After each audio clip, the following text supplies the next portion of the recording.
The journey is conversations with ordinary people about stories of transformation and how we may have had setbacks in our life and how we persevered through those, how we've learned from those obstacles, and how they've maybe helped us on our path today.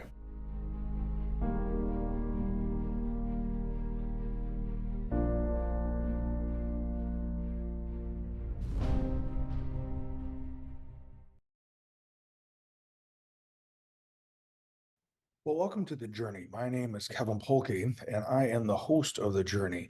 And last week we talked about the idea of the power of gratitude and the power of being grateful and intentionally having a mindset of gratitude and how that is a foundational piece in developing resilience.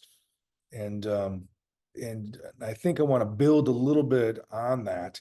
This idea of having a mindset of gratitude, a belief about gratitude, of valuing the idea of resilience, and this idea of resilience is not being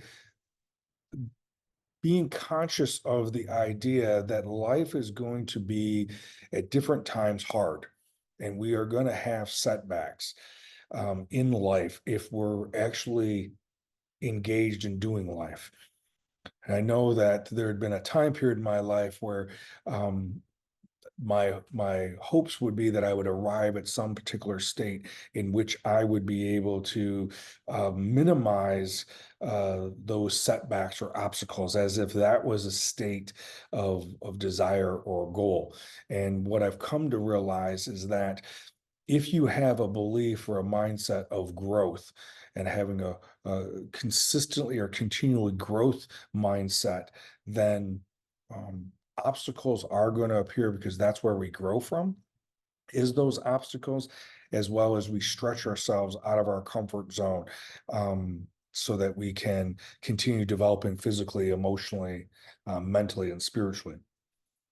One of the things that I was just recently doing a workshop on emotional intelligence and the benefits of emotional intelligence within the workplace. This particular workplace that I was invited to come to speak at was an alternative education school, and working with some very students that are in some very difficult situations academically, difficult home lives, difficult community wise, and that there had been a history of not being successful in regular education settings, and that this particular setting, this particular academy has had some success in giving students an opportunity to develop and grow academically as well as social emotionally.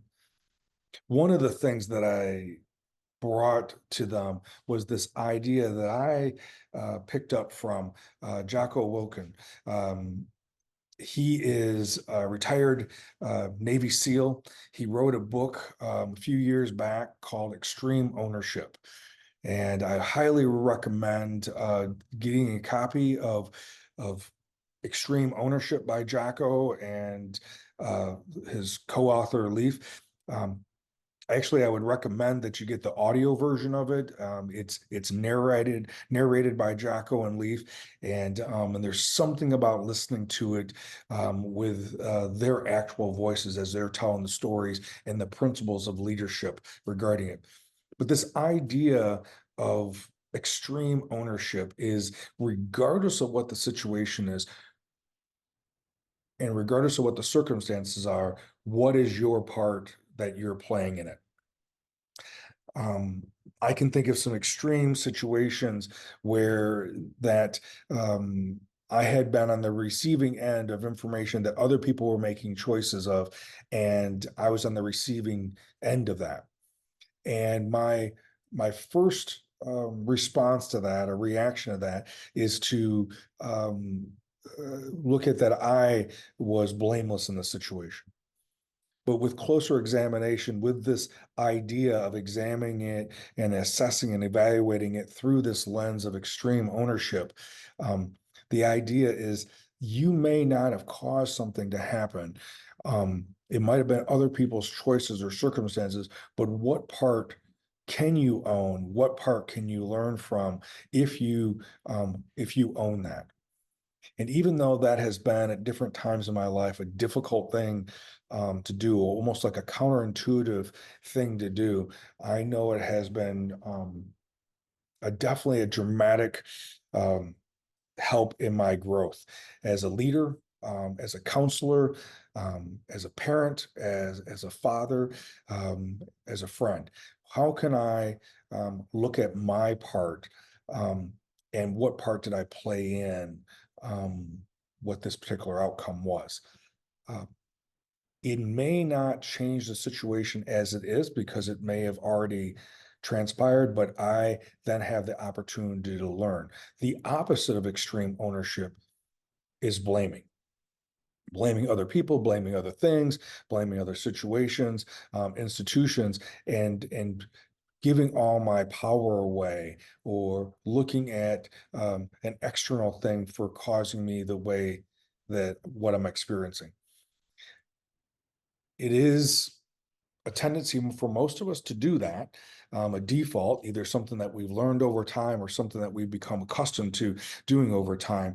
So to resist the temptation of blaming other people, other things for what what's happening to me now, and recognizing for what are the facts, what are the situations, and what part can I own is an essence of what I understand Jocko's trying to relay about this idea of extreme ownership. So once again, I would encourage you to pick up a copy or an audio version of Extreme Ownership by Jocko. There is a bunch of video clips with him talking about it on YouTube as well, and see if that is something that you can incorporate into your daily experience. Again, Extreme Ownership by Jocko. As always, I appreciate you being here and look forward to you being with you again next week.